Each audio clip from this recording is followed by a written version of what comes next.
Good morning everyone! Magandang umaga sa inyong lahat. Dito na naman tayo, syempre, dito lang tayo sa Apo Radio DWHL 756. At nandito tayo ngayon sa ating programang Usapang Bayan, Batangapo News Radio. At syempre, ako si David Bayarong at kasama natin ang ating mga magigiting na co-host. Ako po si Councilor John Cortez at kami bumabati sa lahat po ng nakikinig sa ating pong programa, yung pong ating mga tahanan, mga nanay sa tahanan, yung ating pong mga kasamang driver, yung mga nasa palengke po, yung mga nag-opisina na balik opisina na dahil kahapon walang pasok. At ang ating pong isa pang host. Good morning. Ako po si Anthony Bayarong at good morning po sa lahat ng nakikinig. Dave, sino bang bisita natin ngayon? At syempre, dahil alam niyo naman, nasa kalagitnaan tayo ng summer at yung mga kabataan natin, nasa bakasyon pa, nagpapakasaya, nagbabakasyon, nasa beach, or nasa mga iba't ibang mga sporting activities, dahil maraming mga sporting activities ngayon. Syempre, pero Dota. marami yan, puno yung mga computer shops. Pero syempre, dahil nasa kalagitnaan na tayo ng summer, magpapasok ka na naman. Oo, ito na yung paghahanda natin dahil pagkatapos ng bakasyon, June 2, pasok ka na ulit. Pasok ka na naman ulit. Kaya po, tayo po ay nag-imbita po ng ating isang panahon mula po sa DepEd. DepEd, yan. Para Office. mabigyan tayo ng mga points at mabigyan tayo ng kalinawan sa mga susunod na pangyayari sa DepEd, lalo-lalo na yung enrollment. Enrollment which is mangyayari sa May 19, 2014. Malapit na. Mag-i-start ng So, kasama natin, para hindi na natin patagalin, kasama natin ngayon ang ating guest speaker from our Department of Education, si Dr. Roderick Tadeo ng DepEd. Siya Education Program Supervisor dito sa ating region ng DepEd. Sir Tadeo, bati po kayo sa ating po mga tagapakinig. Magandang umaga po sa lahat na nakikinig ng DWHN. Kinalulugod ko pong maimbitahan sa inyong istasyon. Ako'y kinakatawan ko po ang aking superintendent na si Ginoong Jesse Litareo. Magandang umaga po. Magandang umaga sir. Si Sir Jess po kasi may MANCOM meeting ngayon. Kaya kayo po ang humalili sa kanya upang magbigay po ng kaliwanagan, mga pagpuntos, mga advices, especially po sa upcoming enrollment. At binabati natin si Sir Jesse Ferrer. Yung nga pala, anong meron sa Oval kanina? Sir? Yun Kanina kasi merong pumunta na yung send-off. okay. Yung send off tayo ng ating pong mga sa players. OSES ba? Oval, sorry. Sa Oval. Ikaw talaga. Hindi, nagkakamali talaga kasi Oval at saka OSES parang parehas. Kaya nagulat si Sir Tadeo. Sa Oval. Nakita ko sila yung kanina sa OSES. Kanina Send-off sila. nandun yung mga officials natin from DepEd. Nandun si Mayor Roland at sinend off niya yung ating mga atletang lalaro sa Central Luzon. Palarong pambansa. Palarong pambansa. Actually, kasama po kanina ni Mayor yung ating Education Program Supervisor, si Sir Kids Figuero. Sa ating mga atleta for palarong pambansa sa Laguna. Yes, Sir Tadeo, ni-report nga po yata ng DepEd for the first time daw, ang isang mayor ng Olongapo ay pumunta sa send-off ng ating mga manlalaro at tuwan-tuwa at mataas ang moral ng ating mga batang atleta dahil yung mismong mayor ng Olongapo po si Mayor Roland ang nagbigay sa kanila ng good speed at galingan nila sa kompetisyong ito. Malaking boost sa moral nila dahil syempre as an athlete na nakikita mong suportado ka ng iyong local government at talagang pinupuntahan ka ng mga officials ng DepEd at ng officials ng government, lalo na yung pinakamataas na official natin dito sa Olongapo City, which is Mayor Roland. Alam niyo, si Mayor Roland, baka mga yung pa niya, sumunod dyan dun sa Laguna. Sa Laguna. Kumustahin natin mga estudyante doon. Hindi ako magtataka kung ganito kainit ang suporta ni Mayor Roland sa mga batang atleta dahil siya mismo ay athlete. Alam niyo naman, yan ay top-notch na tennis player at isa ding magaling sa golf. At race car driver din. Kaya ganun ka-init yan sa pagsuporta sa ating mga atleta. Sir, kailan po kailan ang start ng palarong pambansa po natin? Actually, magsisimula sa, kung hindi po ako nagkakamali, sa May 4. Sa May 4. Opening nito. May 4 to 9. May 4 to 9. Halos So, kasabay halos po ng 1 week. aming national training of trainers sa Baguio City for grade 9 teachers. Grade 9 teachers. That is in cooperation with in regards with the K to 12. With the K to 12. With the K to 12. Ayan. So, yung mga gustong makita yung mga atleta natin live at in action, pwede kayong pumunta sa venue ng ating 2014 Palarong Pambansa, which is in Laguna. Yes, sir. Meron po, alam ko, I believe, meron tayong dalawang venue for the Palarong Pambansa. One is the elementary part and the other one is the high school. Sir, saan yung elementary part natin? Ang alam ko lang separate yung venues ng elementary Sa Pili yata. Sa Pili yata. Sa secondary. Secondary. Sabi po ni Mayor, 45 minutes away. That's about, medyo magkalayo yung dalawang venue nila, 45 minutes. Pero kung sakasakaling kayo po hindi makakapunta upang masaksihan po yung laro ng mga batang Olonga po, ang Public Affairs Office po ng City Hall magpapadala po ng contingent doon at i-cover po yung ating pong laro ng ating mga Siyempre, makikita natin yung mga highlights na yung highlights yan. Makikita niyo yung resulta at ibabalita din natin sa ating programa yung mga resulta. Yung mga resulta na yan. Yung laro. Oo. Yung laro ng mga Makinig lang kayo sa amin parati at sigurado ko, malalaman nyo kung sino yung mga atleta nating nanalo. Marami naman tayo atleta na nanalo dyan. Actually, sabi nga po ni Mayor kanina, itong ating mga contingent from Olongapo City, they're not only representing the division of Olongapo City, but they are the best players in the region. The region. Okay. Ayan. Okay, good luck sa kanila. Galingan nila. At siguro po, para pagpatuloy tayo sa topic natin, yung enrollment at Sir David, ano ba yung mga concerns na ating mga magulang lalo na pag nagpapa-enroll tayo? Yes sir, yung sa una, ang start natin ng enrollment is May 19, no? Yes, Ano sir. ba yung kailangan ng mga dalhin ng mga magulang and ng mga bata para makapag-enroll yung mga kabataan natin? Basically, pag enrollment po, kailangan po nila yung Form 138. From 138. Yes, sir, na galing sa eskwelahan. Normally, pag hindi ka naman transferring, ililipat ka lang naman, you will be moving to the next level. So, formality sake, mag-enroll ka. Okay. Okay? Then you have the birth certificate, kadalasan kasi, just like nung nagre-reading po kami ng forms, isa sa mga problema ng mga eskwelahan, may mga parents na bagamat sinabihan na ng mga teachers to submit the birth certificate, kadalasan end of school year na reading time na wala pa silang birth certificate. Wala pang So, birth certificate. very common documents po yun na dapat ipag-. Ito po yung mga birth certificate, ito yung mga normally first-time students siguro po. Yes, sir. Pero nalulungkot ako kasi nung nagre-read ako ng forms from in different schools, I found out na may mga estudyante pa rin na walang birth certificate.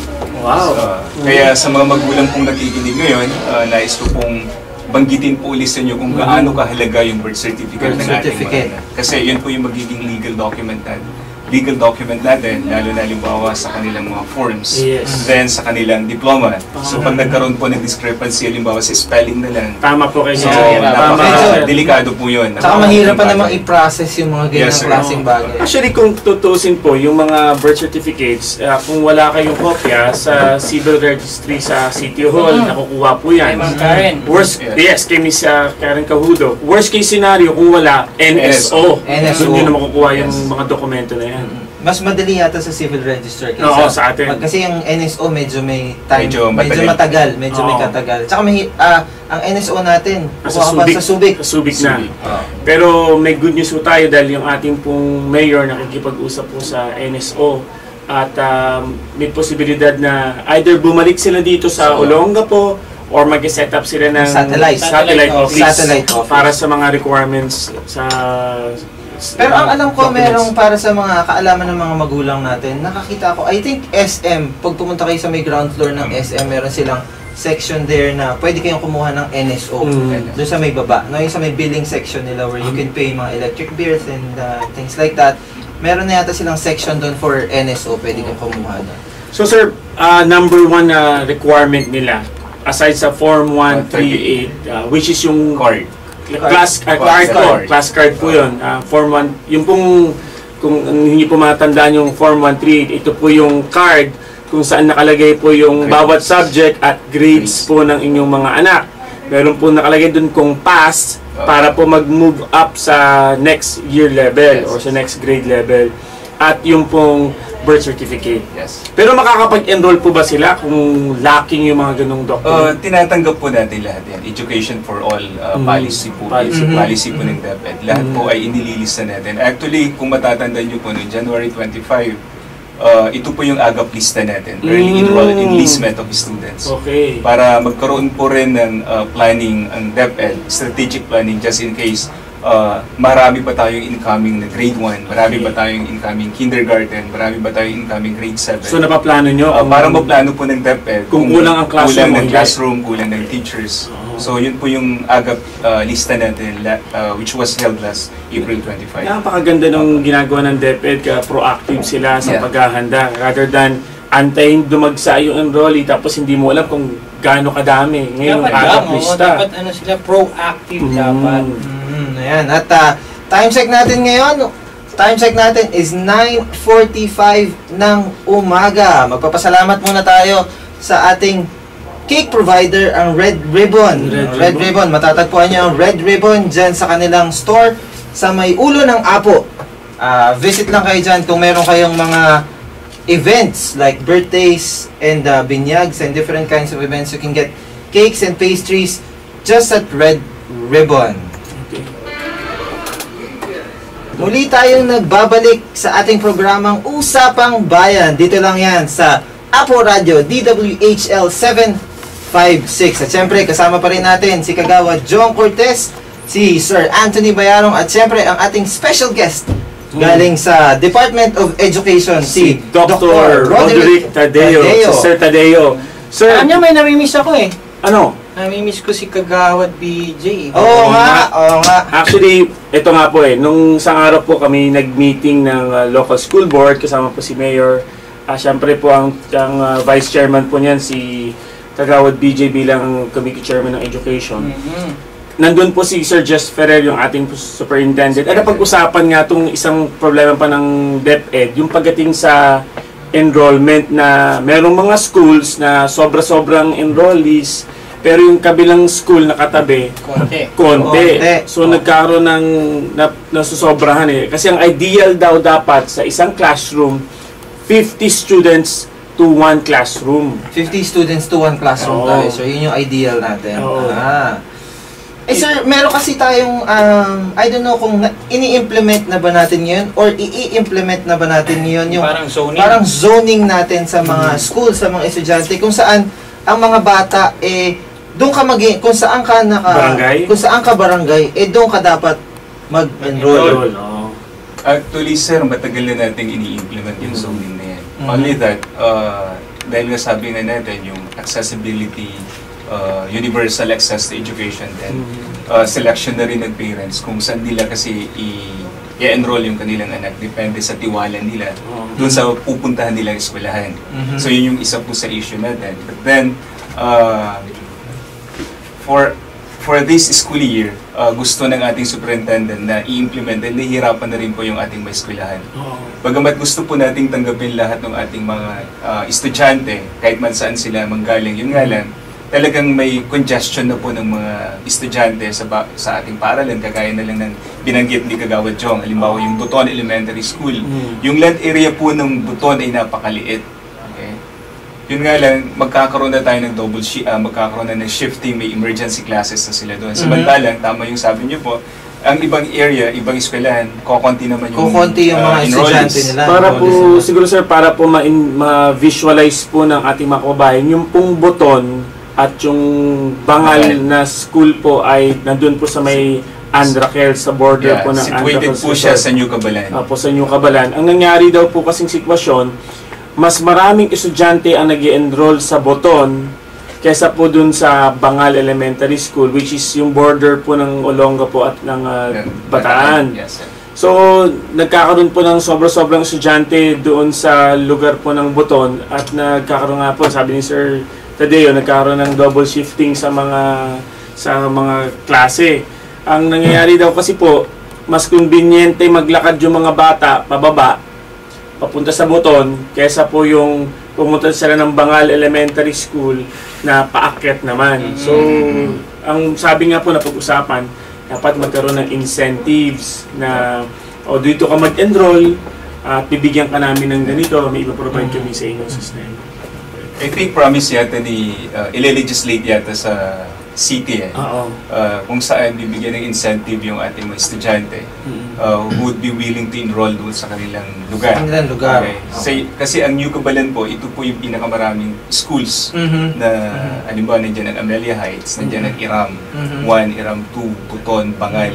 Nandiyan po yung New Cabalan Elementary School. So, 5 elementary schools just in one barangay. Just in one barangay. Yes, sir. Just in one barangay. Pero yung congestion nangyayari po sa Buton Elementary School for New Cabalan. Para alam din po ng ating mga magulang na kapag nagkakaroon po ng congestion sa isang classroom, himbis na matutukan po ng teacher yung mga bata, syempre kapag po si kwentang bata sa isang classroom, si teacher mahihirapan natutukan lahat yan. Kaya ang gusto ko ng DepEd na yung ibang mga bata ay mag-enroll sa ibang eskwela, which is pareho lang din naman ang curriculum ng DepEd pagdating sa elementary education, para bigyan ng talagang complete attention. Kasi sa totoo lang po, ang sitwasyon natin, 50 students to one classroom, pero ang ideal sa 35 lang talaga. Yun yung idea. Yun ang idea. Pero syempre we're stretching it out into 50 at the moment. Based on the existing resources that we have. Sa number of classrooms na available at sa dami ng estudyante. Sir, syempre yung meron naman tayong mga agam-agam sa ating mga matagal na tong mga katanungan. Epektibo pa rin po ba ang no collection policy natin sa DepEd regarding sa mga students natin and mga collection? Meron ba talagang no collection policy? At ano ba yung boundaries ng no collection na to? May no collection policy tayo po. DepEd po yan. Nagsasabi po sa atin na wag po tayong magmolekta at ilagay po natin sa tamang konteksto. So, no collection policy during enrollment. During enrollment. Okay. Pero pwede pong mag-ambag ang magulang kung sa palagay niya kinakailangan ng ating eskwelahan yung tulong. Voluntary. Voluntary basis. Pero upon enrollment po, during enrollment, we don't collect any amount. You don't collect. But sometimes, may mga magulang, August, sir, di ba? After 2 months, halimbawa August na po pwede na pong mangolekta yung ating mga teachers from through the PTA. Yung mga authorized fees po natin, like Red Cross, Alaylakan, Boy Scout, Girl Scout. So, yung publication, kasi batas naman po yan, kung gusto yung school paper po natin. So, we encourage parents to support the various programs of DepEd. Kasi kung magdidepende lang po tayo sa budget coming from the national government, talaga po naman na hindi kulang, talagang mag-stretch po tayo. Talagang ini-stretch na talaga yan. Pero may mga magulang tayo during enrollment, halimbawa, gustong-gustong tumulong. Okay. Kaya ang ginagawa ng eskwela, minsan, nasa dilemma yung school administrator. Tatanggapin po ba yung tulong ng parent na willing ng voluntaryong magbigay ng kanyang tulong? Kasi po yung ating pong PTA, hindi naman po yun. Compulsory pa rin at nandiyan si Sir Jong, siya yung ating PTA president. Kung po yan, dumadaan sa assembly. At kung ano po yung napagkayarian ng ating PTA during the assembly, ano po yung mga items na ilalatag ng mga parents na kailangan ng ating mga anak. Actually, yung ating anak po yun ang makikinabang. Saka siguro po klaruhin natin yung misconception na sinasabi na free education. Kasi marami pong naniniwala na libre ang edukasyon sa mga public schools. Pero kung tutuusin, libre talaga yung sweldo ng teacher na yung DepEd ang nagbabayad sa sweldo ng mga teacher. Sweldo ng mga teacher. Yung mga librong binibigay. Pero yung kuryente, hindi po libre yan. Yung tubig po, hindi libre yan. Yung security guard, hindi libre yan. Kaya ang PTA po ay napipilitang mangolekta. So yung pong dapat po, parang walang pinag-ibo yan edukasyon ho ng anak natin, pinag-uusapan natin. So, dapat pinag-iipunan talaga. In layman's term ba, for example, for me, just for me to understand yung no collection policy, ang sakop ba ng no collection policy na yan is the tuition fee ng mga bata? Exactly. Exactly. Kasi So, wala po tayong tuition fees sa basic so, yun ed. yung so hindi pwedeng mangolekta yung mga school natin ng tuition fee. Yes.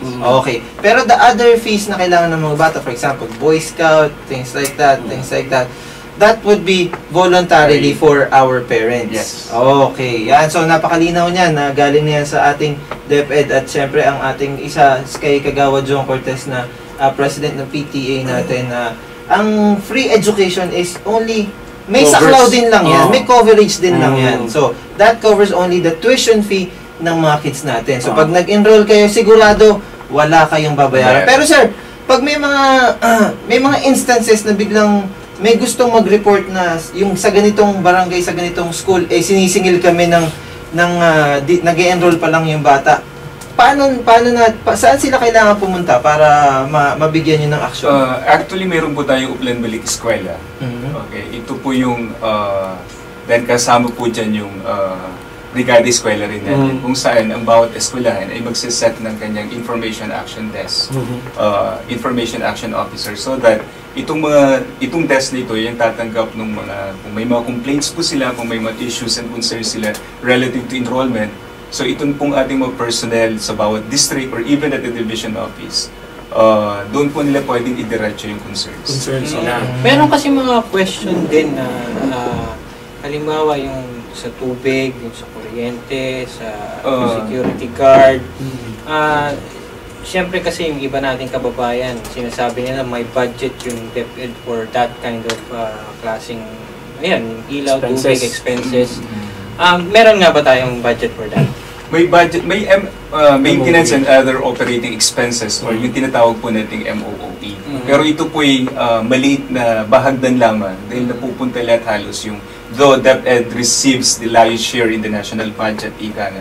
Pero kakarampot lamang po yung napupunta, yung malaking budget na yun para sa sweldo lang po ng ating teachers. Okay. Pero yung MOOE po natin yan ay nakadepende sa bilang ng ating estudyante. Yes. Okay. At pwede pong maglaan ang principal or ang school administrator ng bahagi ng kanyang MOOE. Pero kung gagamitin po ng principal lahat ng kanyang MOOE for the payment of the electric bill and the water bill, wala na pong matitira sa ating paaralan para sa ating mga ibang maintenance pa. So dyan pumapasok yung medyo may collection na yung Oo. Kasi naalala ko October, November last year parang ilang mga school yung pinatulan ng kuryente ng OEDC. Kasi private na eh. Hindi ko nga alam kasi kung bakit naman alam naman nilang public school yun puputulan nila ng kuryente. Hindi muna sila makipag-usap sa siyempre yung superintendent natin. Ikaw ba naman school yun, puputulan mo ng kuryente na basta. Kawawa naman yung mga estudyante. Kawawa yung mga estudyante. Like, sige naman, Konting puso naman, OEDC. Dito pa naman sa bansa natin, sobrang init, no? So ano nga palang naging result dun sa issue na yun, sa pagputol ng kuryente sa mga public Actually, school? marami tayo pong mga PTA presidents na naglobby sa OEDC na bigyan sila ng mga metro para yun po yung magiging gauge kung magkano ba yung pwedeng iambag ng ating mga magulang. Marami po tayong magulang na nakakaintindi sa sitwasyon ng ating mga paaralan para sa ating mga anak. May ilan lang po talaga na siguro hindi rin natin masisisi dahil din sa talagang walang-wala sa buhay. Pero hindi naman po sa pilitan.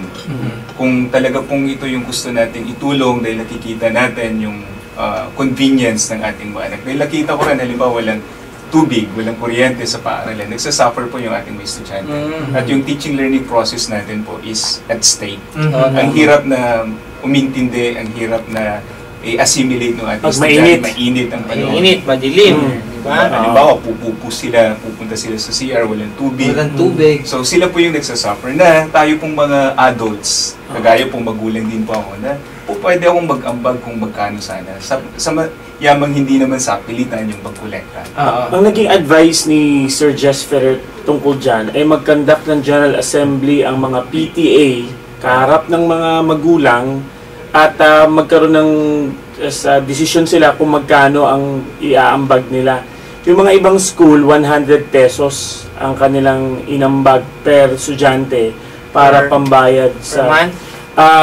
Ang alam ko per month yun eh.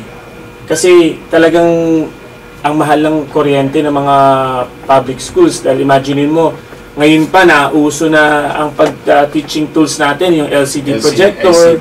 So, gumagamit ng kuryente. Ang DepEd nga, pinagbawal na nga ang mga air condition sa mga classrooms. Kaya, ang basic, 2 electric fan na ceiling fan, saka 4 hanggang 6 na fluorescent lamp.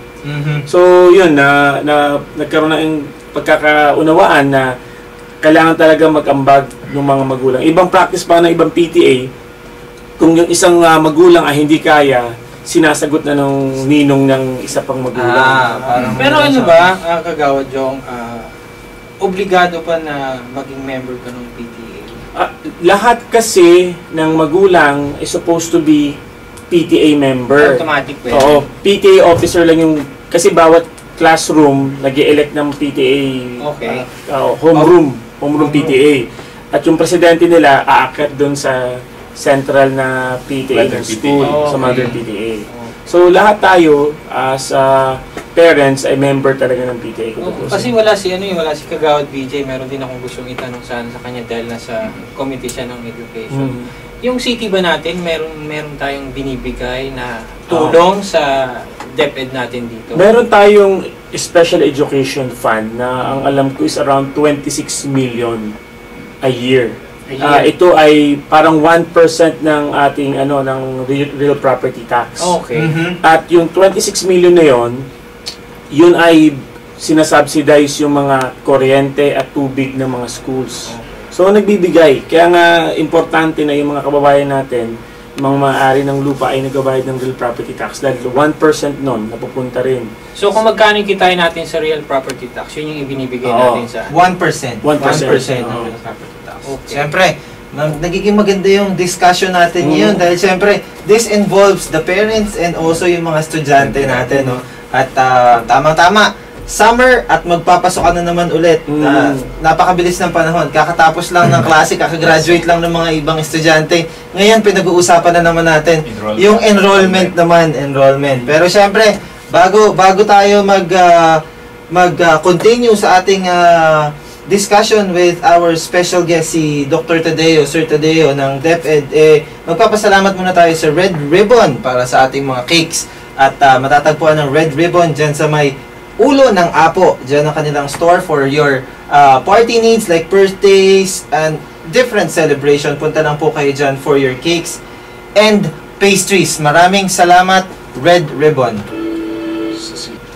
Muli tayong nagbabalik dito sa Usapang Bayan, Batangapu News Radio. Dito lang yan sa Apo Radio DWHL 756. At syempre, kasama pa rin natin ang ating mga gwapong-gwapong host. Yahoo! John Cortez at si Sir Anthony Bayarong. At syempre, kasama rin natin ang ating very special guest from DepEd, si Dr. Roderick Tadeo, ang ating DepEd Education Program Supervisor. Ayan, pinag-usapan natin kanina yung pondo na nanggagaling sa city government going to DepEd annually. Saan ba napupunta yung saan ba hinahati yan? Sapat ba yan? Kulang ba yan? Yan, yung magandang tanong doon. Sapat ba yung pondo na yan? At saka, at timely ba na binibigay yan? Timely ba na binibigay? Siyempre, we are bound by COA din. COA din with regards to that. Kasi, talaga nakalagay dyan is 1% lang ng real property tax. Ngayon, sapat ba 'yon, sir? Tingin ba natin sapat ba 'yon o kulang pa rin? At saan ba nilalaan yung mga budget na yan? Kung tutuusin po, talagang kulang pa yung ating SEF fund. But then ito po ay pinag-uusapan ng local school board, yung LSB natin, kung saan yung ating superintendent together with yung ating sa councilor, city administrators, sila po yung nagtatakda or sila yung nag-a-approve kung saan mapupunta yung pondo na manggagaling po sa ating para sa ating ESF. Sila po yung nagkakategorize. Okay? Pero ang alam ko po dyan, may percentage lamang po na pupunta as subsidy para po sa ating mga eskwelahan regarding electric at sa water bills. And how many schools are we talking about here? We're talking about 39 schools in Olonga po. So 12 secondary schools and 27 elementary schools. And that's 1% lang 1% lamang po ng ating real property tax. And siyempre, dyan din ba kinukuha yung mga ginagastos natin for yung mga big events ng DepEd, for example, ng Plaraa, yung palarong pambansa, which is may counterpart po ang city. Okay, doon po sa ating ESF. Kung kunwari sabi ng DepEd hindi sapat to, so nag-aambag na lang yung city natin just to para mapunuan ba yung... Actually, dun po sa SEF na yan, nandun na po kung magkano lamang yung pupunta sa Yung training ng pupunta sa teachers, magkano po yung May- pupunta may- for competitions. May guidelines na Yes, sir. tinakda ang DepEd National kung saan lang pwedeng gamitin yung Special Education Fund. Hindi yung pwedeng 26 million para sa sports lang o 26 million para sa training ng teachers lang. Merong inaatado May talaga ano nila. yan, may percentage kung, etong percent na to, dito mapupunta sa for training ng mga players ng mga DepEd. Dito percent At ito para sa... training for ng the teachers information din. po ng Teachers. ating mga tagapagkinig, dahil po ang gusto po talaga ng ating superintendent, ganun din po naman ang ating city mayor about good governance and transparency. Meron po tayong website sa DepEd Olongapo City wherein doon po nila ma-check kung paano ginagastos yung pong ating SEF. Yun. Opo. Nakita natin ngayon, no? For transparency. At least ngayon, nagiging, nakikita na natin kung paano na nagagastos at na nagagamit yung mga pondo Yes, na sir. yan. Then, balikan po natin yung PTA fund. Ganun din po. Meron po tayong mga bulletin boards sa ating mga eskwelahan kung paano ginagastos po. Kung meron man po tayong collection, for example, on voluntary basis. So, requirement po nila yan for school-based management kung saan, paano nila at saan napunta yung kanilang mga collection. Importante doon yung maglabas ng financial statement ang mga PTA Yes. sa collection nila at na ipapakita doon sa financial statement magkano yung nakolekta, magkano yung mga gastusin, ano yung contributions na binayaran. Siguro mabalik tayo doon no, sa Special Education Fund. 26 million lang po ang tinakda pong Special Education Fund natin. Kasi yun lang po yung nakokolekta natin mula sa RTT. Pero kung siguro later on na yung ating pong bayan maging mas efficient ang pangongolekta po ng real property tax na 100% ng lahat ng lote sa Olongapo ay titulado na at pwede mo nang singilin ng tamang amilyar, tataas po yung share natin dun sa Special So Education Fund. makakatulong tayo sa ating mga estudyante. Iyan, tama po yun. Yun, napaganda. Going forward sa mga trainings naman, no, yung mga teachers po ba natin sa DepEd, paano yung mga trainings nila para makapaghanda sila sa incoming school years para maturuan nila ng maayos yung mga kabataan natin? What kind of trainings na ginagawa para sa mga teachers natin? Okay, for our incoming grades 3 and 9 teachers for this school year. Actually, yung grade 3 training po natin, TOT, tapos na. Naginamdap po sa Makati. Na naghahanap na lang po tayo ng tinatawag, yung ating mass training. Okay, for grade 3 teachers. For our grade 9 teachers, yung ating pong mga trainers ay pupunta pa lang sa Baguio City from May 4 to May 9. Then, hopefully by third week of May, magkakaroon na po tayo ng mass training for our grade 9 teachers. Ito. Lalo na siyempre, nagbago na rin yung curriculum natin Yes, dito sir. sa Oo nga DepEd pala, K to 12. Yung ating ibang teachers naman na hindi pa saklaw nung K-12, actually meron po tayong mga e-set dyan. Okay, though bakasyon po ngayon, pagdating po ng enrollment, nagsiset na rin po yung ating may school administrators ng kanilang mga e-set with regards to pedagogy among others. Sir, today, question. Handa na ba tayo Nagtatanong ng question. hindi, ito yung pinakamabigat na tanong. Diba? Pinag-ready ko lang siya. Ready na ba tayo sa pasokang ito? Ready na ba yung mga classrooms natin? Ready na ba yung mga guro natin? Yung katanungan na yan sa Kagawad Jong, kaya meron tayong Brigada Eskwela. Kung saan, ito naman yung ini-encourage natin yung lahat ng ating matagatangkilik or stakeholders in the academy or in the education system to contribute their time, their effort, their resources in preparing our schools, okay, para pagdating po ng pasukan sa June 2, handang-handa na po yung ating mga classrooms. So, sabihin po ninyo, gusto po nyo mag-volunteer ang mga magulang, Mga magulang, na ayusin yung ating mga eskwela para yung hindi pagdating na pasukan, angal tayo ng angal, bakit madumi to, wala to, sira to. So, habang maagay sa Brigada Eskwela, Yun po yung halaga ng ating Brigada Eskwela. Nagaganapin po natin mula May 19 to 24. May 19 to 24. So hinihimok po natin lahat po ng ating mga magulang, ng ating mga local government units, Tsaka yung mga civic group natin. Civic groups po natin. Lahat po ng may kinalaman sa edukasyon ng ating anak. Na pumunta po sila sa pinakamalapit na eskwelahan kung saan po sila nakatira at i-offer po nila yung kanilang services, yung kanilang mga resources kung meron po. Siguro in rehabilitating, in fixing, yung pintura, kung may pintura, kung may mga dapat linis, i-repair sa ating mga classroom, halimbawa mga upuan. Siguro ang the minimum lang naman na kailangan dyan, walis, martilyo at pako naman siguro, tsaka konting brush at pintura para maging maaliwalas naman sa mga estudyante natin. Tama siya. Siguro tamang-tama nga po na ang start ng enrollment sa mga public schools is May 19. Pagkatapos po ninyong i-enroll yung inyong mga anak, tuloy-tuloy na sa paglilinis. Actually, yung enrollment naman, may mga section lang yan na mga part ng school lang na that time na rin, volunteer your time para to help out. Malinis, magwalis man lang ng konti. Or, kung medyo meron tayong kakayanan konti, pwede rin naman hindi natin maibigay yung time natin to volunteer. Tama. Pwede rin naman tayong magbigay ng Contribute. pang-merienda dun sa mga magulang at dun sa mga kasama nating mga organizations na gumagawa ng mga voluntary work. Doon tayo sa may merienda. Sasamantalahin ko na rin sa regarding Brigada Eskwela, meron din po tayong national search for the best implementer ng Brigada Eskwela na. May contest. Actually po, ang Olongapo City National High School ay isa po sa mga awardees. Okay.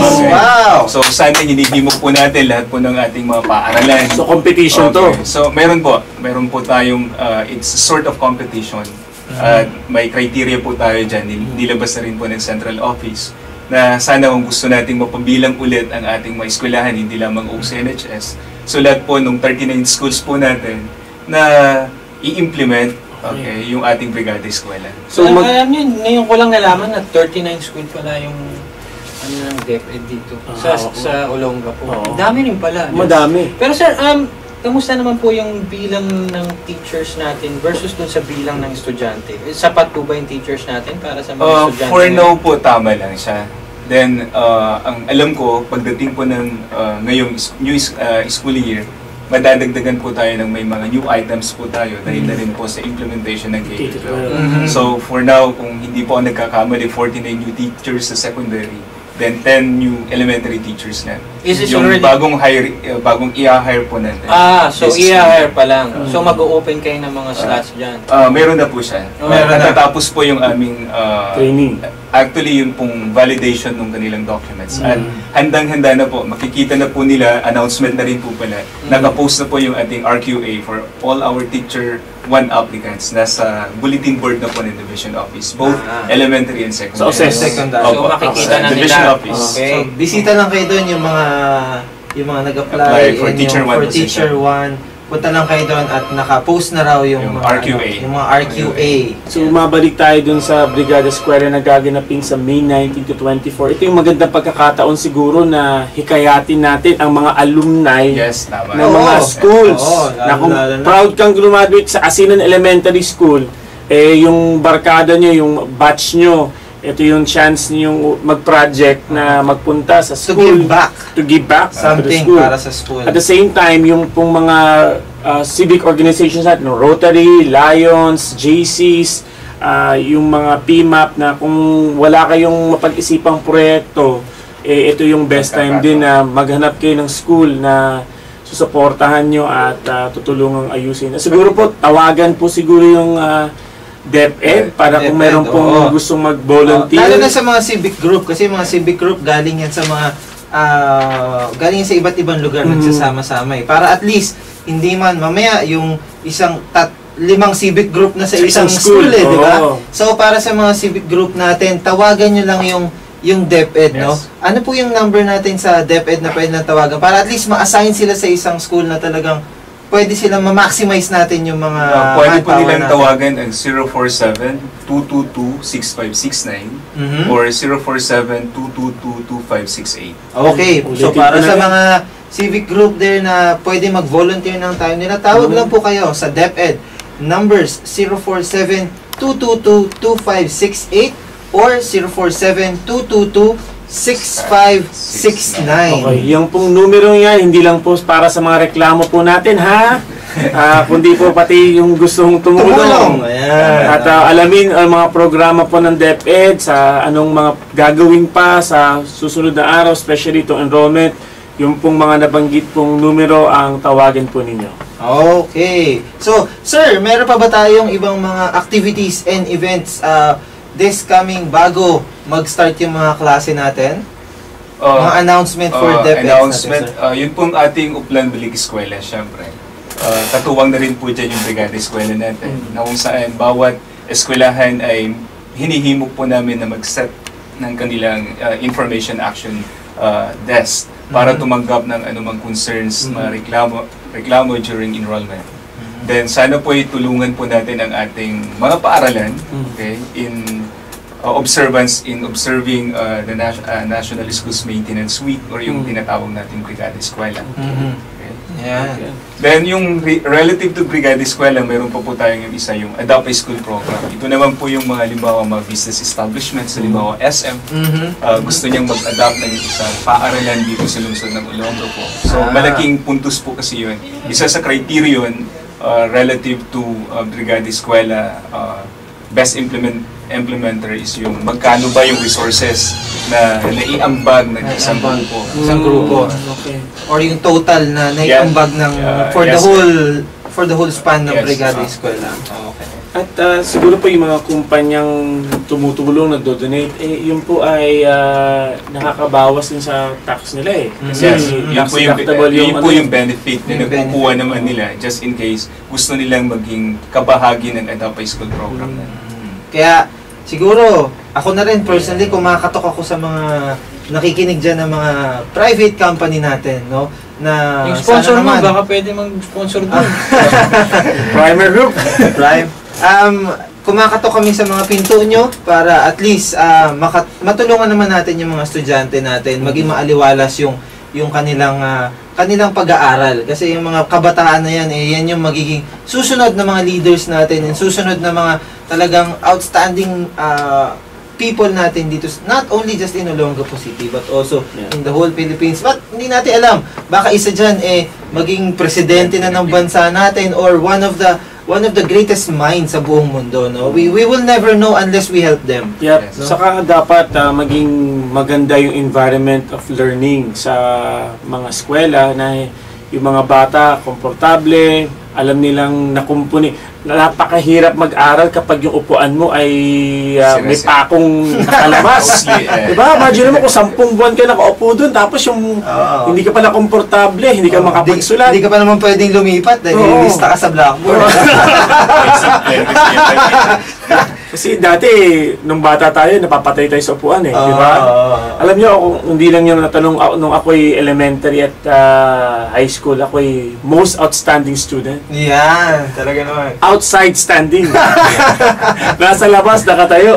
Outside standing. Outside. Pero standing. Naparusahan eh.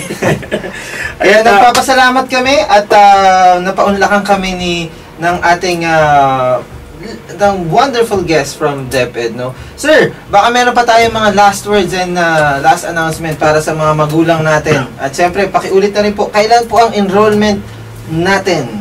Ang enrollment po natin ay pwedeng magsimula kasi nasa eskwelahan po yan dahil principal empowerment kung kailan nila gusto simulan yung pagpapalista. Actually po, sabi ko sa ating mga regular na estudyante sa ating mga paaralan, ililipat lang naman sila sa next level. So, wala nang dahilan para pumunta ulit sila doon. But for formality sake, normally, kinukuha kasi may mga ilan na ngayon pa lang manguha ng class, ng card, at hindi natin alam kung doon pa rin sa paaralan sila mag-aaral. So, doon natin malalaman yung makalilipat. At magkakaroon na naman tayo ng problema sa congestion sa isang eskwelahan na na-mention natin kanina.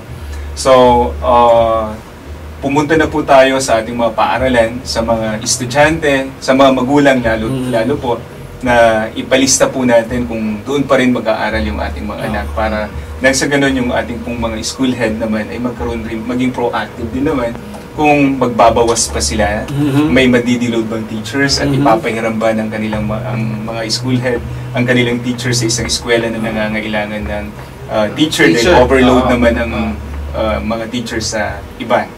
Okay, so pumunta po tayo doon para ipalista yung ating mga anak. Then, kung may kakulangan po tayo tungkol sa birth certificate, halimbawa, yung minention ko po kanina, sana po tulungan po natin ang ating eskwelahan. Ito po hindi para sa ating requirement lang ng eskwelahan, kundi para na rin sa kapanatagan ng record ng inyong mga anak. Especially sa document po kasi yan, halimbawa mag-abroad yung anak nyo, kailangan niya ng diploma. At mali yung entry namin dun sa pangalan ng anak nyo. So, malaking problema po yan. Mas mapapagastos Yes, pa kayo. mapapagastos pa po sila doon. Okay? So, sana po kung hiniling po ng teacher yan, ibigay lamang po natin sa kanila ng maluwag sa loob na... Xerox copy lang naman po hinihingi, di ba? Xerox copy, sir. Certified True copy ng kanilang birth certificate. Then sa ating Brigada Eskwela po, inuulit ko po, magsisimula sa May 19 to 24. So lumabas po tayo ng ating mga tahanan. Kayo man po ay negosyante, kayo man po ay ordinaryong may bahay lamang, o kaya kayo isang kaibigan, or maaaring kayo ay isang business establishment. So hinihimok namin po kayo na tumulong at makibahagi po sa gaganapin nating Brigada Eskwela. Malay po natin, magpasama na naman ang ilan sa ating mga eskwelahan sa lungsod ng Olongapo po na mapabilang sa Best Implementer ng Brigada Eskwela 2014. Ayan. Maraming salamat, sir. At pinaulakan nyo kami. At sana sir, kapag po natapos ang enrollment at meron po kaming mga concerns pa, mapapaabot po sa atin ng mga magulang, imbitahan po namin kayo ulit or si Sir Jess makakaasa para po magkaroon po sa patuloy ating na komunikasyon. Superintendent. Ayan, maraming salamat, Doktor. Ang galing from DepEd, no? Division. Si Doc Roderick Tadeo ng DepEd Division of Olongapo City, ang ating Education Program Supervisor, si Doc Roderick Tadeo. Maraming salamat, sir. At syempre, para sa mga nakikinig natin dyan, no, samahan na rin natin ang pagdarasal para sa ating mga atleta na lumahok sa palarong pambansa. Yeah. Kaaalis lang po nila kaninang umaga at sinend off sila ng ating butihing Mayor Roland Paulino para at least maboost yung kanilang moral at lalo pa nilang galingan. Bring home the gold. Let's bring home the bacon and let's bring home the gold. At magsisimula ang ating palarong pambansa May bacon sa May 4. Malay mo, di ba? Malay mo, nagpa-bacon si Mayo. Laguna yun. Bring home the espasol. Buko pie. Bring home them. Ayan, let's pray for our players na not only to win at para wala ring magkaroon ng injury at mga things. Maraming salamat, sir. At hanggang sa susunod, maraming salamat. Meron pa yata nilalagdag sila. Ay, meron pa. Yes, sir. Ano ba Last yun, word sir? lang po. Yun pong training ng ating grade 9 teachers na gaganapin sa May 4 to 9. So, lahat po ng mga participants yan. So, dun gaganapin po yung others sa Baguio City, then sa UP NISMED at saka sa Ateneo. Okay. Kaya lahat po ng teachers po natin right after the TOT, ito naman po yung simultaneous national mass training ng ating grades 9 and grade 3 teachers. Ayan. Salamat So, po sa inyo. narinig natin yan. Again, ang mag-i-start, some of our schools, mag-i-start ang ating enrollment ng May 19. At para sa mga gustong tumulong at i-rehabilitate yung mga classrooms ng mga bata, yung Brigada Eskwela ng ating DepEd, punta lang kayo sa mga schools at yung mga civic organization. Tawag kayo sa number 047-222-2568 or 047-222-6569 para at least ma-assist kayo kung saan kailangan ang mas maraming manpower. At syempre, bago ang lahat, nagpapasalamat tayo sa Red Ribbon para sa mga cakes and pastries natin dito sa loob ng studio. Maraming salamat, Red Ribbon. Matatagpuan nyo sila sa may ulo ng Apo. At for any event, punta lang kayo dyan para makakuha kayo ng masasarap na cakes ng Red Ribbon. Maraming salamat, Red Ribbon. Time check natin, it's 10:26 ng umaga. Nandito pa rin tayo sa Usapang Bayan, Batangapo News Radio. Dito lang yan sa Apo Radio DWHL 756. At kasama pa rin natin ang mga nagwagwapuhang co-host natin, si Kagawad John Cortez at si Sir Anthony Bayarong. At syempre ako si David Bayarong, ang inyong host din dito sa Usapang Bayan. Kagawad! Napakaganda nung topic natin at yung guest natin na nagkaroon ng kaliwanagan, yung maraming mga issues tungkol sa education. Especially kat ang enrollment ay nalalapit na. Malapit na yun. Kaya sana ang wish lang natin sa mga magulang ay makipag-coordinate sa kanilang respective school officials, lalo na sa mga PTA para magkaroon ng liwanag kung bakit anong kinokolekta, para sa yung kinokolektang mga fees, Mhm. para wala yung nagkakaroon ng duda kung saan napupunta yung mga pera. Kasi naglalabas ng financial statement naman ang lahat ng PTA. At syempre para sa mga magulang natin at sa mga civic group at mga companies na gustong tumulong, bisita lang kayo sa office ng DepEd para sa kanilang brigada eskwela. Sabi nga nila, basta Dave, basta tulong-tulong, kaya natin. Kaya natin yan. Kaya. Yung gusto mag-donate ng mga computer sa school, go lang. Go lang. Alam, kailangan ng mga kabataan natin yan, lalo-lalo na ngayon. It's a computer age. Lahat na halos ngayon gumagamit ng computers. So, para mag-additional naman, kasi we know that meron pa kunti-kunting mga computers na mga schools natin. Kung meron kayong mga spare dyan na pwede nyo ipahiram just for the learning purposes ng mga student natin, i-donate na natin, ipagamit natin para rin yan sa mga kabataan. Ano, imagine nyo lang, no, kung ang bawat isang magulang o yung gumagastos ng mga medyo luxury na, magbigay ka lang ng 200 sa brigada eskwela, maraming mapupuntahan ng perang gano'n, di ba? Oo. Ilang kilong pako na yan, ilang pahit na pintura, di ba? Imagine mo, ilang oras yung anak natin sa eskwela.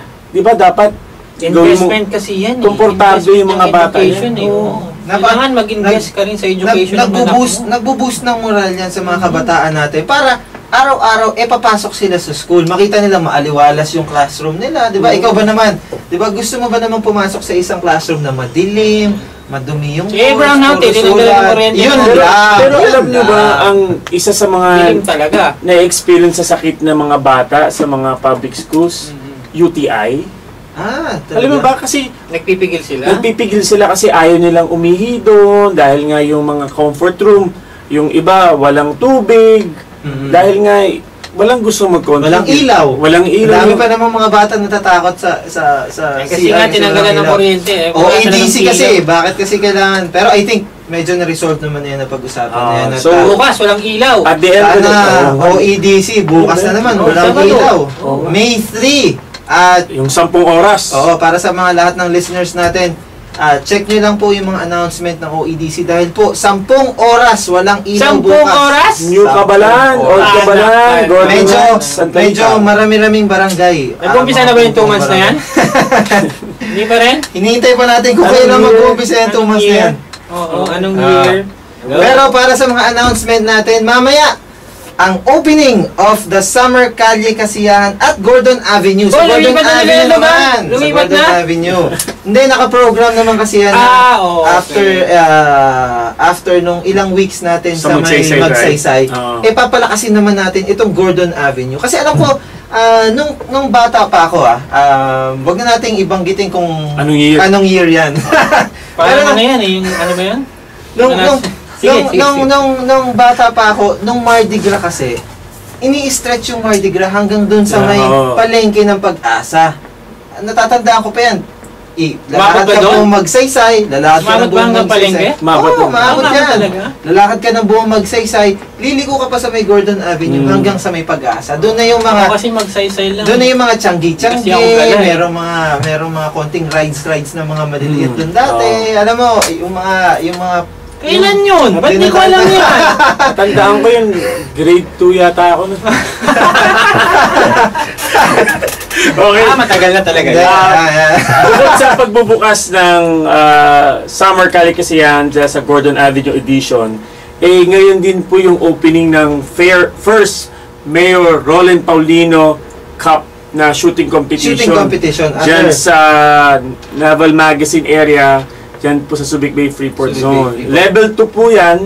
Yan, tunay na baril ba yan? Tunay na baril po to. At ito ay fundraising project po ni Mayor Roland dahil marami po siyang proyektong gustong gawin pa na hindi po sapat ang pondo po ng ating City Hall. So ito po ay level 2. Ibig sabihin po nun 160 rounds at least ang gagamiting bala ng mga competitors. At manggagaling yung iba from mga gun clubs ng Manila, ng Bataan, Pampanga, Bulacan at pupunta dito sa actually hanggang Sabado yung shooting competition. Alam mo, nabanggit yan kanina ni Mayor sa usapan nila ni Sir Dean Egay Hinisa na yung proceeds niyan will go to yung sasaayos natin ng mga rivers. No? Yung mga Tuloy-tuloy. Imagine niyo po, pagtuloy-tuloy. 16,500 truckloads, the 10 cubic meters yung kailangan tanggalin yun sa ilog natin. Wow! Ayan. At syempre, punta tayo Dami dyan yung mga gusto pang humabol para sa ating first Mayor Paulino Cup. Punta lang kayo sa may Naval Mag. Friday hanggang Sunday. Kahit hindi po shooter, pwede pong manood, pwede Oo, pong oo. mag-observe. Tignan nyo po, baka magiging interested kayo sa ganitong sports. Ito po ay inorganize ng Olongapo Practical Shooters Association sa pamumuno po ng kanilang presidente, si Mr. Jerry Taloy at ni Sir Jim Robertson. Ayan, maraming salamat. Kaya punta lang kayo dyan sa mga interested nating mga kasama. At syempre, next topic. Bago tayo sa next Public topic, service announcement muna Public tayo. service announcement Dave, muna tayo. trabaho ka na. From Commission on Election, no, resumption of voters registration from May 6, mag-i-start na yan, May 6, 2014 to October 31, 2015. Ito yung Ayan mga po, maaga na to ha. maaga na. Maaga announcement. Wala pang eleksyon. wag na naman po tayong Hindi naman tayo maghintay. yung deadline. Wag na naman tayo maghintay ng deadline para lang Ngayon pa lang, punta na pumila. kayo doon. Tapos pagdating ng deadline, saka tayo magrereklamo. Oh, Ang haba magre-request. ng pila. Oo. Init.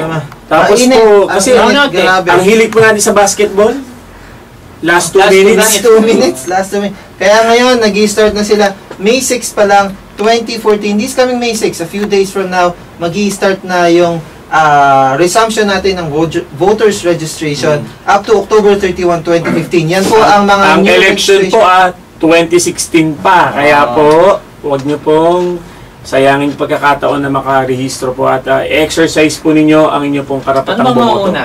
Barangay election. Hindi ko na alam, boss. Ito for any person that who has not reached the required voting age or period of the residence on the day of registration but will possess such qualification on or before May 9, 2016. So May 9 na election. kahit hindi ka May pa 10. kahit hindi ka pa 18 years old and above ngayon, pero on May 9, 18 ka na. Oo. Pwede ka nang Sabihin, mag-register. matanda ka na. Kung 16 ka ngayon, pwede ka na Pwede ka na magpa-register. register kasi sa 18 ang Ano ba voting ang age. age ng voting age? 18. 18. Okay.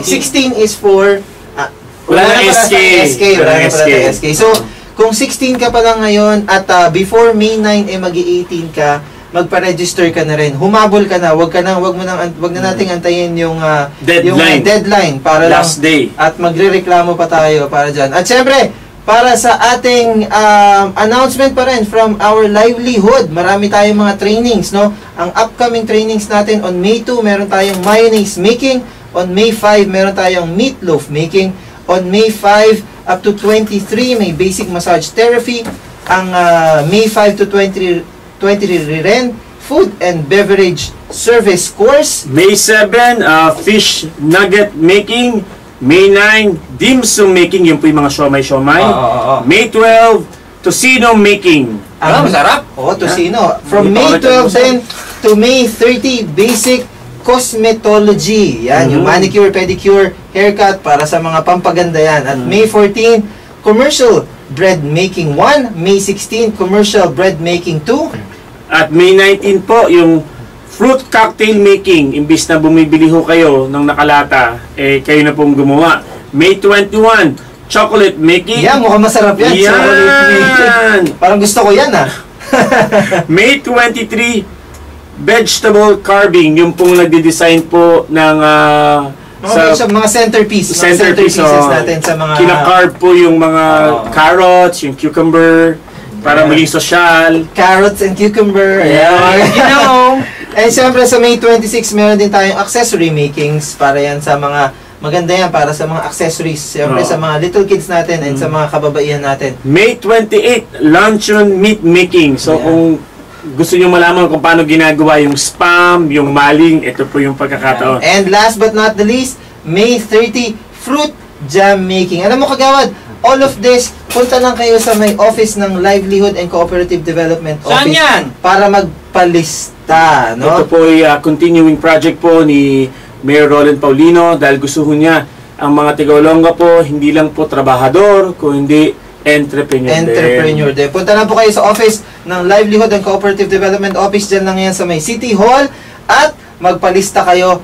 All materials will be provided by our Livelihood and Cooperative Development. So, libreng gulay sa Office. sa vegetable carving. Oo, libre Kasama yan, na. libre. Okay. Pati mga materials natin, libre lahat yan. At Tusino, syempre, yung ano din, yung baboy, kasama din, libre. lahat, libre yan, libre. Okay. Punta na kayo dyan at libreng-libre yan. Hatid yan ng ating butihing Mayor, Roland Paulino, Libre! para sa ating lahat. At Yun ang before gusto that, ko, free! nagpapasalamat tayo sa ating mga provider ng cake, ang Red Ribbon. Makikita ang Red Ribbon sa may ulo ng Apo. Diyan po ang kanilang store for your events like birthdays, binyag, and kasal. Punta na kayo sa Red Ribbon para makatingin kayo ng masasarap na cake at syempre for your special occasions. Okay, Sean. Okay, nagbabalik po tayo dito sa ating Usapang Bayan Batangapo News Radio. Dito lang yan sa Apo Radio DWHL 756. At kasama pa rin natin ang mga pogi-pogi co-hosts. Ahu! Pogi, aso yun eh. Then cute Cute ba? Okay. Kasama pa rin natin si Kagawad John Cortez at si Sir Anthony Bayarong. BBC! Oo, bago tayo bumalik sa ating topic mamaya ng konti, gusto ko lang i-congratulate lahat ng mga nag-participate dun sa Munting Mutya. Yan! Oo nga pala. Tatlo tayo, nandun tayo tatlo. Actually, Alam na-miss ko nyo- yung interview nila rito kasi talagang ang taas ng energy natin eh. Alam niyo, sa totoo lang, napakahirap mag-judge nun.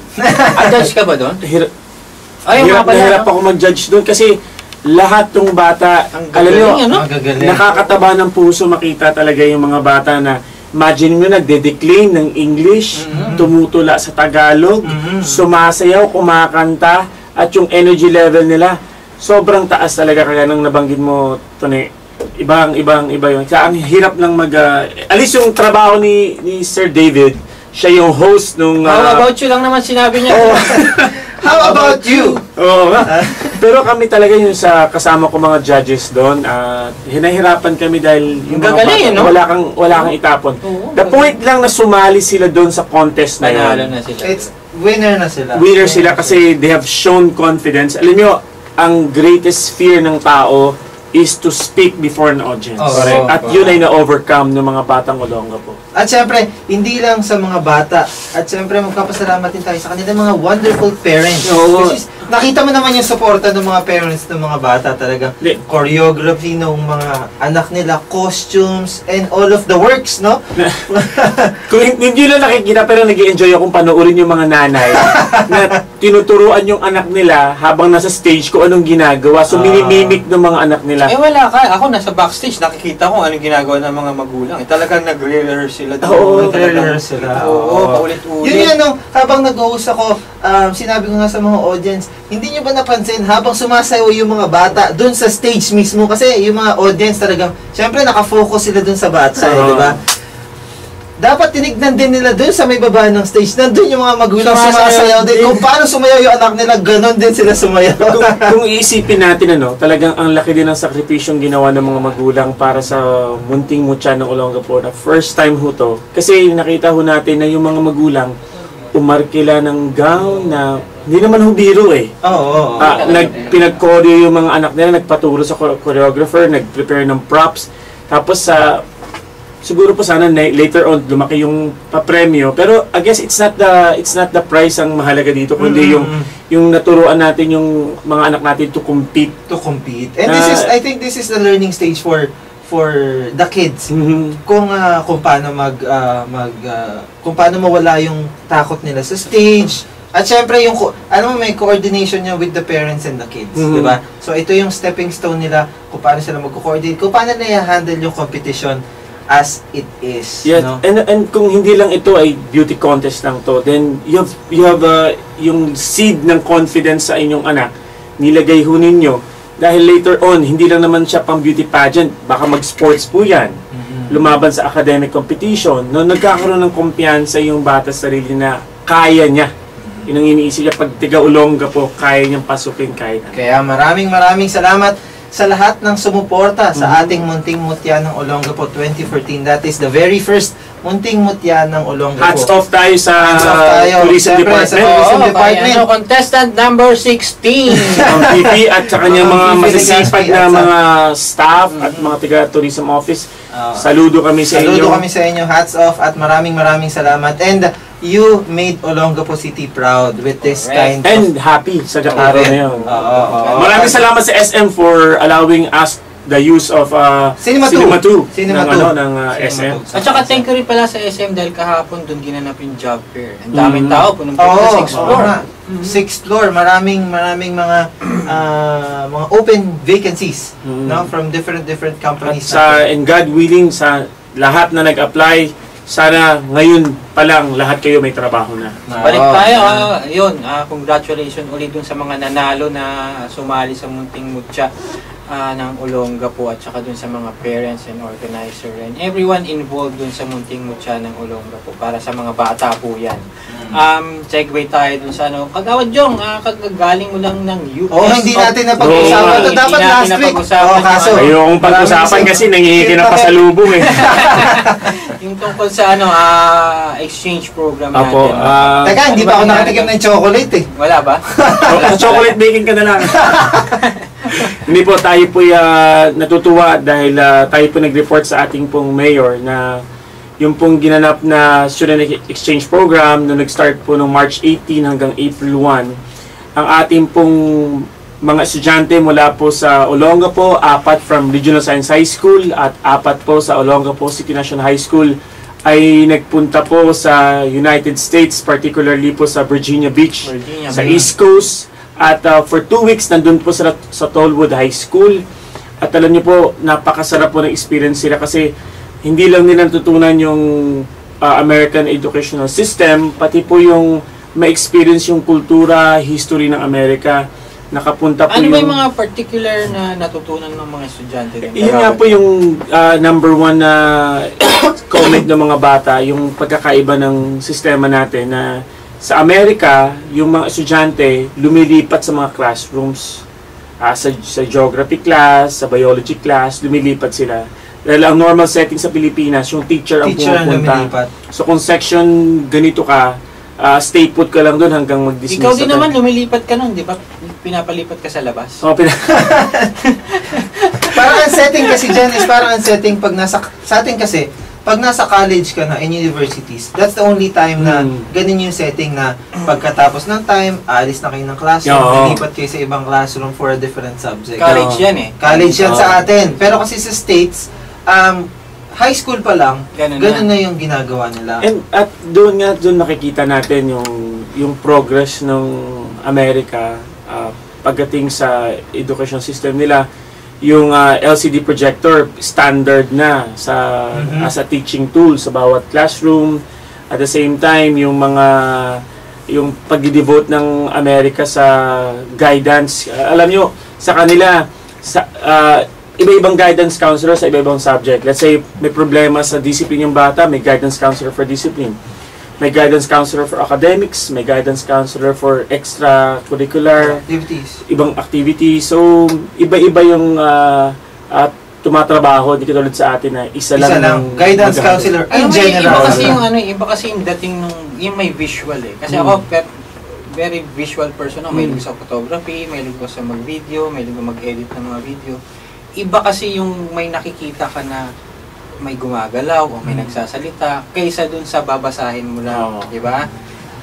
Katulad sample lang sa mga bata. Halimbawa sa anak ko, pagbasahin mo siya ng lyrics ng kanta, hindi niya agad masasaulo yun. Pero pag may kanta na kumakanta, na naririnig niya at may nakikita siya, mas madali niyang nasasaulo yun. Namimimik. Oo, namimimik niya agad. Kasi siguro ang tingin ko dyan is, kasi syempre tayo, pag nagbabasa tayo, nag-i-imagine tayo ng mga things kung paano yung binabasa natin di ba? So pag walang visual kasi, baka iba yung iniisip ng mga bata. Magkakaiba tayo ng iniisip. Interpretation ng mga nababasa natin. So, pero pag nababasa natin, tapos may visual, pare-pareho tayo, ganun pala yung dapat gawin. Maghugas ng kamay. Ganito pala maghugas ng kamay. Kasi at this same token naman, kasi ang tao, may senses tayo, di ba? Yung mata, tenga, yan ay nag-absorb ng lahat ng visual saka auditory na mga qualities nung pinapanood natin. So tama kayo na pag nagbabasa ka, kung basa ka na ng basa, pero kung may picture, may graphics, mas madali mong ma-imagine yung gustong i-convey. Saka kasi para sa akin, medyo boring kasi pag yung basa ka lang ng basa ng wala ka nakikitang picture, wala ka narinig na audio, wala ka nakikitang gumagana. So imagination naman mo ang gumagana ngayon. Pero syempre, Kagawa Jong, maliban sa ating mga exchange student program na pinunta natin doon, balita ko, meron din tayong mga nakuhang mga rescue boats. Oo. At meron din dinonate na mga rescue boats. Bago tayo pumunta dyan, Dave, kailan ba darating naman yung counterpart nila? Yung mga counterpart na from Tollwood High School ay darating po sa Olongapo on October 6. So tayo naman na mag-host sa kanila. Tayo naman na mag-host sa kanila. Okay. So yearly na po yung exchange po natin na every March ng year, pupunta po ang mga batang Olongapo. So sobrang impressed po yung Virginia Beach sa ating pong mga batang pinadala. Gusto nga ho nila yearly pumunta na. At the same time, yung pong isang school, college po sa Norfolk, Virginia, yung Old Dominion University, nakipag-usap po sa atin at gusto ho nila college students din ng Olongapo ang pumunta doon. Napakaswerte ng mga batang doon. Ako ngayong semester. Baka pag-enroll nga ulit, baka makuha ka sa Back to program school kaya. Baka sakaling pumasa sa qualification. Baka sakaling makapunta ng Estates. Maganda kasi din yung naipundar na goodwill ni Mayor Roland. Alam niyo, ito pong sister city agreement or sister city relation natin with Virginia Beach. Ito po'y ginawa lang in days time. Pinadala yung sulat sa atin, hindi ho na napaabot kaagad ng ng ating pong isang department. Pero nung nabasa ho kagad ni Mayor Roland, nag-decide po siya na sige, puntahan natin tong 50th anniversary ng Virginia Beach at ngayon nga nagkaroon ng bunga. Bukod dun sa sister city relationship natin, nagkaroon tayo ng yearly na student exchange program. At mabalik tayo dun sa student exchange program. Yung mga bata ho, nakapunta po ng Washington DC, nakapunta ng US Congress, sa US Capitol. Nakaharap po nila si Ambassador Jose Cuisia, yung pong isa sa nagtumulong talaga maipatupad tong student exchange program. At pagkatapos po nun, nag 2 nights po ang mga bata sa New York. Wow! Medyo nakapasok sila sa United Nations building. Wow! Which is a rare occasion and Napakahigpit opportunity. doon. Napakahigpit doon. Oh. At nakita nung bata yung UN General Assembly at yung UN Security Council kung saan kapag nagdesisyon ang permanent members ng Security Council kung bigyan ng economic or military sanction ng isang bansa, ang United Nations ang pupunta doon at magkapatupad ng mga drastic na military action. So napuntahan ng mga bata, nakita nila kung paano gumagalaw yung mundo natin. At hoping na yung mga estudyante natin na punta sa Amerika, kasama yung dalawang teachers, si Sir Mike sa si Ma'am Lab, mag-widen yung horizon natin ng paano mapaganda yung education system ng Pilipinas. At maliban yata dyan sa mga estudyante natin na nakapunta dyan sa States, parang mayroon pa yatang isa tayo na nakuha din sa Virginia Beach, yung i-donate nilang mga rescue boats. Alam niyo po, magkapasalamat po kay Mayor Roland kasi pinagkatiwalaan niya kung ako yung pumunta nung pumunta kami noong September 2013 at itong nakaraang March kasi nakahingi po tayo nung kasagsagan po nung binaha po yung Olongapo nung September 22 ay kinausap ko yung counterpart ko si Councilman Jim Wood at nakahingi po ako ng 4 na rescue boats. 4 na rescue boats. 4 na yung isa pong Boston Whaler, 24-footer, 24 feet ang laki. May dalawang makina po to na 225 horsepower each na Mabilis Mercury. yan, ha? $18,000 ang halaga ng isang makina. Dalawang makina. Yung Makina pa lang yun? Makina pa lang. Yung, $18,000 na. So $36,000 na. Yung pang boat mismo, Yung hull ng... yung boat na may kasamang siren, may kasamang ilaw, at may kasamang... Walang kasamang driver. Walang driver pero may trailer. May kasamang trailer. Yun po ay isa sa binigay nila at dalawa pong rigid hull inflatable boat, yung ginagamit po ng mga Navy SEALs. Also known as RIB. RIB. Yun po na nakuha po natin yon, dalawa, na ang estimated value po nila conservatively, price po sa Amerika is mga $7,000 each. So dalawa po nun. Tapos yung pong isang utility skiff na aluminum, lahat po yun may trailer. At ang pinakamasarap po, sila pa po magpapadala dito. Sila Wow! Talagang all out sila sa pagdodonate nila ng mga ganyang bagay. At maraming salamat sa ating mga kaibigan dyan sa Virginia Beach, no? At nakapag-donate sila ng mga ganyang klaseng gamit. At maliban dyan ngayon, kanina umalis si Mayor. Saan pumunta si Mayor? Papunta siya sa opening natin ng X-ray machine, ng ribbon cutting natin, ng bagong X-ray machine. Wow. Dyan sa may James L. Gordon Memorial Hospital. Ayan, Patapos na nag-ribbon yata cutting yun sila. ngayon, Ang ribbon cutting yan is about 10 a.m. 10 kanina. a.m. So, para siyempre, itong bagong X-ray machine na to, para sa ating lahat, no? Siyempre, kaysa pupunta pa tayo sa ibang ospital, talagang minake sure ng ating punong lungsod, Mayor Roland Paulino, na kompleto tayo ng gamit. Unti-unti, binabalik natin lahat ng gamit proud natin. tayo sa nangyayari po dun sa ating ospital kasi paunti-unti na institutionalize na yung mga sistema para ma-ensure na yung binibili natin ay documented, yung purchases ng ospital.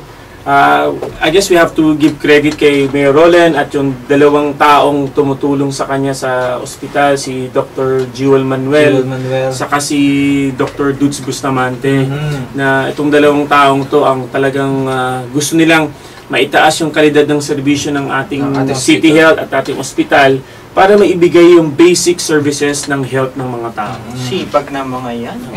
Dati, nung nakaraan, kausap lang natin dito si Doc Jewel, no?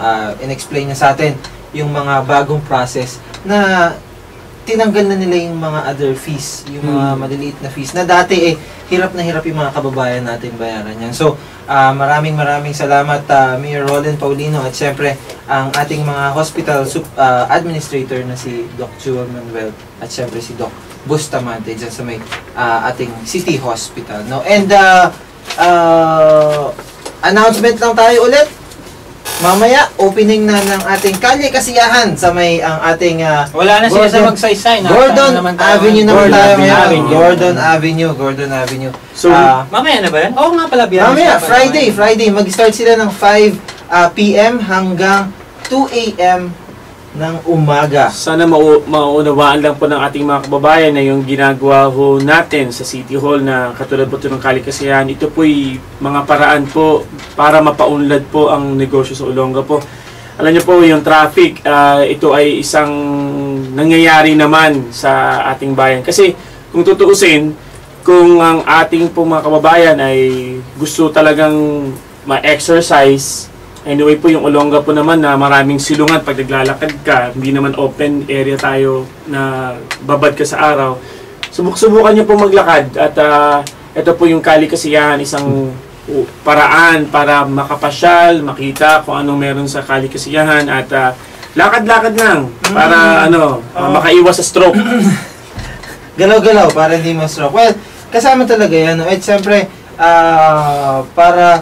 para rin yan sa mga kabataan natin. Hindi lang naman yan para sa ating mga matatanda na although this would be a good experience sa atin para makapag-unwind, konting makapag-relax ng konti, para rin sa mga kabataan na makita nila kung habang bata sila, ma-experience nila yung mga ganyang programa. No? At the same time, ito'y paghahanda din sa mga negosyo ng Olonga po, particular din sa entertainment portion po ng Olonga po, yung Gordon Avenue at Magsaysay Drive. Dahil eventually po talaga, yung pong pagbabalik po ng US Navy, yung pong pagdadaong po ng mga barko ng US Navy sa Subic, ay ito po ay magiging part and parcel na po ng, which is history naman talaga ng Olonga po. At mapaghandaan nga yung mga tourism industry ng Olonga po. Sanay na tayo dyan sa mga Amerikano. Although on that note naman na pagbabalik ng mga US servicemen, mostly naman nandito naman sila madalas. Kasi parati namang nagre-repair yung mga barko rito. I tingin ko naman magi-increase lang ng konti. Kasi visual, alam naman natin na parati silang nandito rin. Siguro at least every month may mga dumadaong na US ship dito just for repair at lumalabas sila. And it's good for our businesses, di ba? Hindi lang sa malalaking businesses natin katulad ng mga malalaking mall. That will go on para sa mga trickle down sa mga maliliit na businesses natin, yung mga restaurant na maliit, yung mga transportation, palengke. Ang sabi nga nun is, yung mga malalaking malls na yan, tinamaan lang ng konti yung mga maliliit natin in the first few months. Diba? In the first few months. After nun, sumigla na ulit yung palengke natin, sumigla na ulit yung mga restaurant sa labas. Alam nyo, diba? To be frank about it, yung pagdating naman ng malalaking malls dito, nag-generate din naman ng tourism, domestic tourism. Kasi maraming mga tiga Sambales, maraming tiga Pampanga, maraming tiga Bataan. At the advent ng ECTEX na punta tayo ng Olongapo, punta tayo ng Subic kasi may SM na doon kesa pumunta pa tayo ng Maynila. Diba? So, eventually, kapag may bumibili doon, meron na employee na mga tiga Olongapo, pag sumaldo yung tiga Olongapo, gagastusin naman dito. So, umiikot lang yan. Yan, yung economics naman natin paikot-ikot lang. Actually, mas maganda pa yan dahil yung pera na galing sa ibang lugar pumupunta rito sa atin. At dito ginagastos sa mga maliliit na businesses. At saka sa mall kasi nagkakaroon ng kahit konting spending power yung mga Olongapeño dahil siyempre nagtatrabaho yan sa mall. Dati wala silang trabaho, nung dumating yung mall, nagkaroon silang trabaho. Meron na silang spending power na pwedeng ibalik sa restaurant, sa labas. Ang tawag din yung disposable income yung pwede nilang konting luho, konting pambili, na pwedeng gastusin. Umiikot yan. At hindi lang yan. Economy ng Olongapo. Nagpapasalamat din tayo dahil may mga mall na dahil bukas walang ilaw. Naman! Nako naman! Okay na Bukas, wala naman, announcement lang natin. OEDC, ano ba naman yan? Ang ilaw natin, bukas, 10 oras na naman walang ilaw ang iba't ibang mga barangay natin. Kaya alam para nyo, sa mga kababayan natin. Meron kayong hindi napansin. Hindi nyo ba alam na sa Olongapo, everyday Christmas? Talaga? Kasi patay sindi yung ilaw. Okay, wrap na tayo. Everyday Christmas. Kaya para sa mga kababayan natin, maganda-handa na po tayo dahil bukas po ang mga iba't ibang barangay natin wala pong ilaw. 10 hours po yan at sa mga so yung mga tiga New Cabalan, Old Cabalan, Golden Heights, Santa Rita, pagplanuhan nyo na po mag-beach. Dahil po ito po yung pagkakataon din dahil bukod sa walang kuryente bukas Sabado naman. Walang pasok. So, punta na kayo sa beach. Punta sa beach. Hindi, tinatawanan tayo kasi taga-Subic to, walang brownout. Buti pa sa Subic, walang brownout. Kasi sa OEDC, ano ba naman yan? Again, OEDC, kailan ba mag-i-start yung ating 2 months? OECC? So, sana ma-resolvean na yung pagpatay natin ng kuryente na yan, OEDC.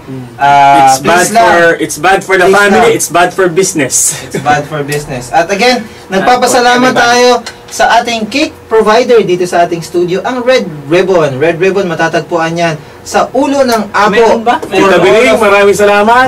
Maraming salamat. Sarap ng cake nyo, Red Ribbon. Punta lang po kayo dyan. If you have special occasions like birthday, weddings, and anniversaries, punta lang kayo dyan. So Tito Abe, cakes. Maraming salamat sa cake. Pastries. At syempre, maraming salamat sa Quicksilver. Matatagpuan yan sa Harbor Point first floor sa may west wing ng Harbor Point.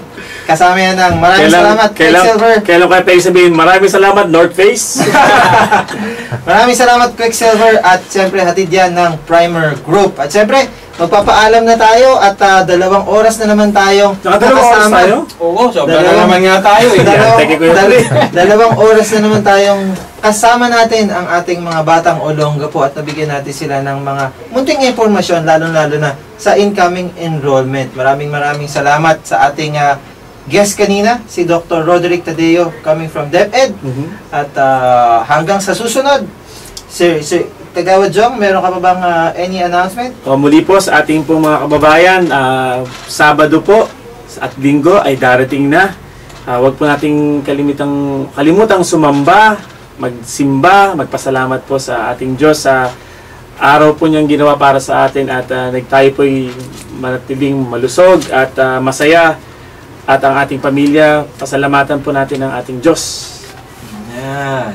Okay? At ikaw, Sir Anthony, meron ka Alright, maraming salamat po sa ating mga nakinig ngayong araw na to.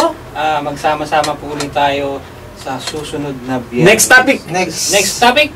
Pag-usapan natin yung pagbisita ni Presidente Obama. Pwede. Next Pwede? week yan. Pwede. Next week. At Next yung week. At least. muling yung Asian pivot na sinasabi na pagbalik ng US military presence sa ating bansa.